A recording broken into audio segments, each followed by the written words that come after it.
હવે જો વાત કરીએ સાબરકાંઠાની તો સાબરકાંઠા જિલ્લાના હિંમતનગર સહકારી જેન સ્થિત કોટન માર્કેટ યાર્ડમાં તમાકુની ખરીદીનો વિધિવત પ્રારંભ થયો છે।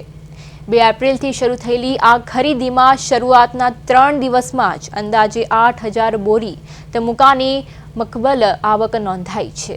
આ વર્ષે જિલ્લામાં તમાકુનું વાવેતર સારા પ્રમાણમાં થયું હોવાથી સિઝનની શરૂઆતથી જ યાર્ડમાં ખેડૂતોની લાંબી કતારો જોવા મળી છે।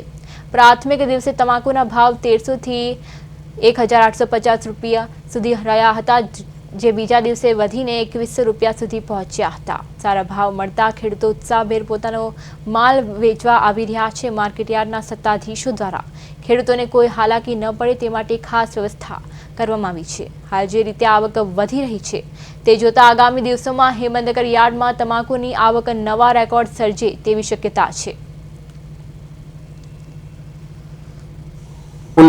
ખરીદીની શરૂઆત થઈ ગઈ છે। તારીખ 2ના રોજ શરૂઆત કરેલ, જેની આવક 850 બોરી આવેલ અને જેનો ભાવ 1300 થી 1865 રૂપિયા પડેલ અને તારીખ 3 તારીખે 2400 બોરી આવક આવેલ, જેનો ભાવ 1300 થી 2100 રૂપિયા પડેલ છે અને આજે લગભગ 5000 ઉપર બોરી આવેલ છે, જે રનિંગમાં ભાવ અત્યારે 1300 થી 1800 સુધીના હરાજી ચાલુ છે।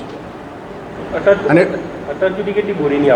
અત્યાર સુધી લગભગ 8,000 બોરીની આવક થઈ।